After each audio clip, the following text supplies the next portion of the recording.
ሩሲያ ታላቁን የድል በዓል ለማክበር ሽርጉድ እያለች በምትገኝበት ጊዜ ዩክሬን ደግሞ በተቃራኒው የሞስኮን ደስታ በሚያደበዝዙ ግርግሮችና አጀንዳዎች ተጠምዳለች። በወረሃ ግንቦት መጀመሪያ ላይ የሚከበረው ታላቁ የሩሲያ የድል በዓል በታላላቅ መሪዎች እንደሚታጀብ ይጠበቃል። ሶቪየት ህብረት ናዚ ጀርመንን ድል ያደረገችበትን 80ኛ ዓመት ስታከብር ዩክሬን በአንጻሩ የሩሲያ ታሪክ ተፍቆ እንዲቀር በማሰብ ቀኑን ለማደብዘዝ እየሰራች ነው ይላል ፖለቲኮ በዘገባው።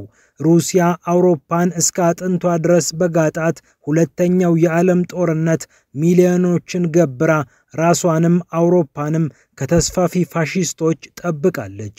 ይህንን የድል በዓል በየዓመቱ በደማቅ ወታደራዊ ሰልፍም ታከብረዋለች። የሩሲያው ፕሬዝዳንት ቭላዲሚር ፑቲንም ሁልጊዜም በዚህ የድል በዓል ተገኝተው ንግግር እንደሚያቀርቡ ይጠበቃል። ዩክሬንም የዛሬን አያድርገውና የዚህ በዓል አክባሪ ነበረች። ምክንያቱም በርካታ ዩክሬናውያን በናዚዎች ተጨፍጭፈዋልና። ምክንያቱም በርካታ ዩክሬናውያን ያኔ በሶቪየት ህብረት አባልነታቸው ከናዚ ጀርመን ጋር ተዋግተው የድሉ ተቋዳሽ ነበሩና።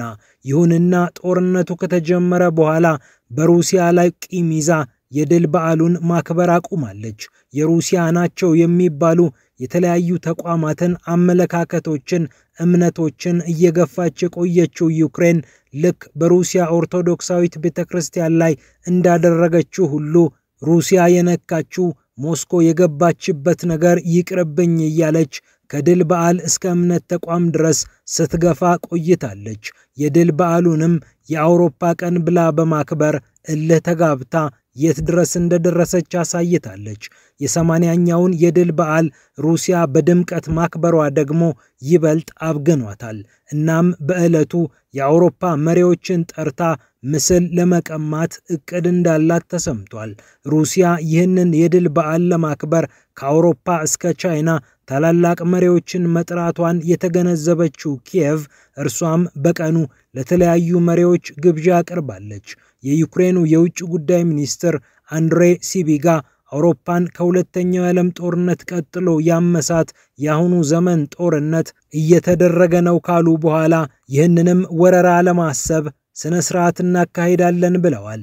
የፖላንዱ የውጭ ጉዳይ ሚኒስትርም ይህንን ሐሳብ አስተጋብተውላቸዋል። አውሮፓ ዩክሬን ውስጥ እንጂ ሩሲያ ውስጥ አትገኝም በማለት ቀኔም ጭምር ለመዝረፍ ሞክረዋል።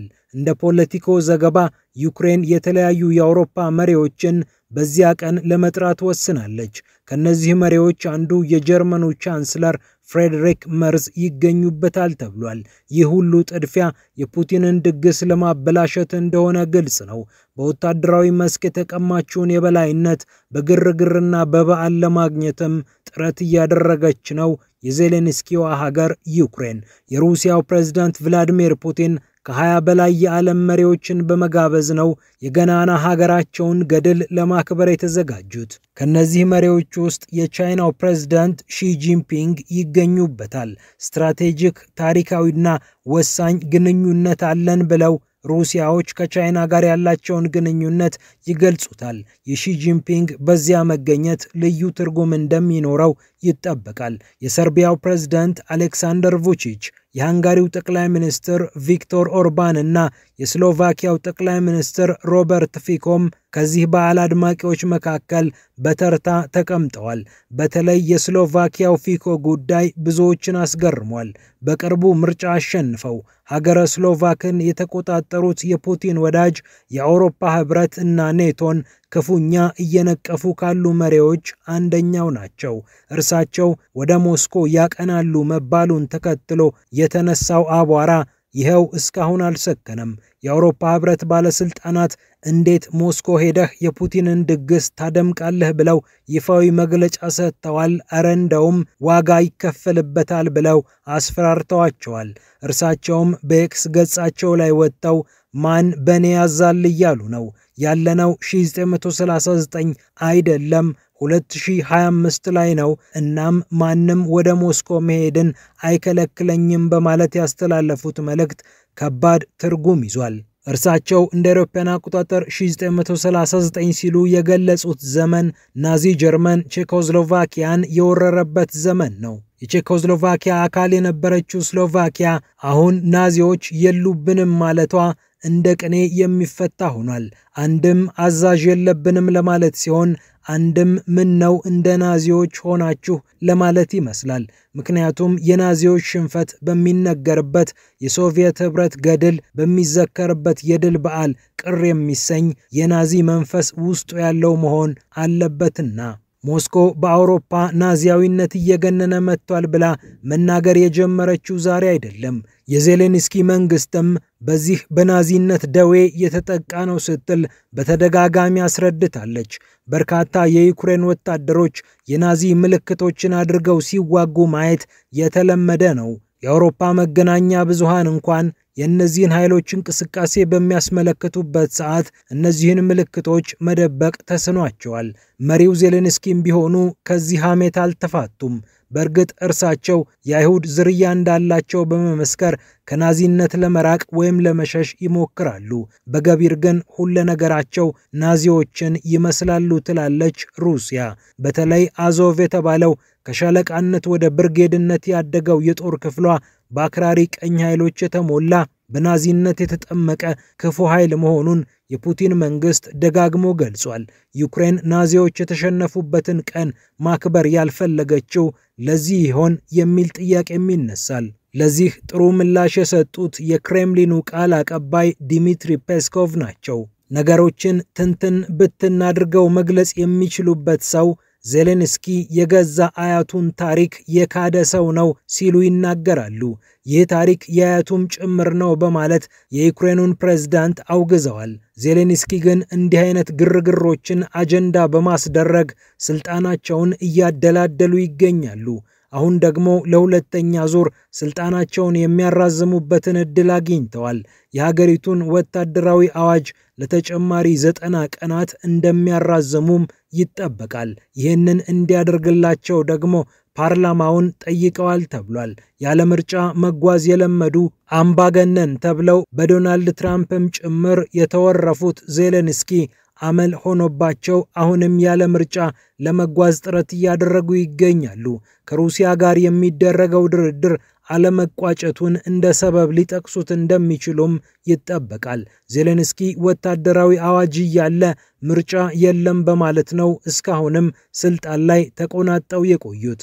በእርግጥም የሀገራቸው ህገ መንግስት ሀገሪቱ በወታደራዊ አዋጅ ውስጥ እስከተዳደረች ድረስ ምርጫ እንደማይኖር ይገልጻል። ምርጫ ቢደረግ እንኳን ፕሬዝዳንቱ ምርጫውን የመሰረዝ ስልጣን ይኖረዋል።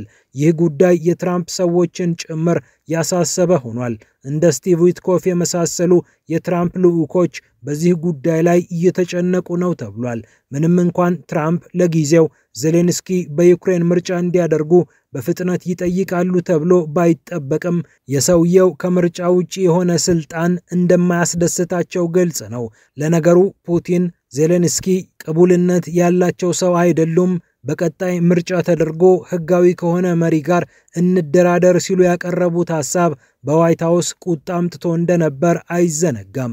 ምክንያቱም የትራምፕ ሐሳብ አሁን ሰላም ማምጣትና ተኩስ አቁሞ የሁለቱ ሀገራት ጦርነቶችን ሙሉ ለሙሉ ቀጥ በማድረግ አሜሪካ ለዩክሬን መሳሪያ የምትሰጥበትን እድል መዝጋት፣ ከዩክሬን ጋር የማዕድን ስምምነት ተፈራርማ ኢኮኖሚዋን የምትጠግንበትን መንገድ ማሰብ እንጂ ጦርነትን ማራዘም አይደለምና አምባገነኑ ዜሌንስኪ በስልጣን ላይ ይቆዩ አይቆዩ ለጊዜው ለትራምፕ የሚያሳስባቸው ጉዳይ ላይሆን ይችላል። የዩክሬን ምክር ቤት ምርጫ በአጭር ጊዜ ውስጥ እንዲደረግ ቢወተውትም እስካሁን የሰማው አልተገኘም። ይህ ሁሉ ሲሆን ግን የዲሞክራሲ ጠበቃ ነኝ የሚለው አውሮፓ፣ የህግ የበላይነት ያለኛ ላሳር የሚለው ብራሰልስ ድምፁን አጥፍቷል። ሩሲያም ይህንን ታዝባ የአውሮፓ ህብረት ዜሌንስኪ በማናቸውም መንገድ ስልጣን ላይ እንዲቆዩ ይፈልጋል ስትል ከሳለች። የሩሲያው የውጭ ጉዳይ ሚኒስትር ሰርጌይ ላቭሮቭ አውሮፓና ኔቶ የሂትለርን ግማሽ ኪየቭ ማስቀመጥ ፈልገዋል ማለታቸው እያነጋገረ ቆይቷል። ላቭሮቭ አውሮፓን የወቀሰበት አንደበታቸው ለትራምፕ ግን ሲራራ ተስተውሏል። ትራምፕ ቀልባቸውን አዳምጠው የሩሲያና የአሜሪካ ግንኙነት እንዲጠናከር ያደረጉት ጥረት የሚደነቅ ነው ብለዋል። ከባይደን እጅግ በተለየ መልኩ ያደረጉት ነገርም ያስወድሳቸዋል ብለዋል። ነገር ግን በዚህ ብዙም አንዘናጋም በማለት ለምን ለትራምፕ ሩሲያ ልቧ እንደተከፈተ ተጠይቀው ምላሽ በሰጡበት ንግግር ተናግረዋል።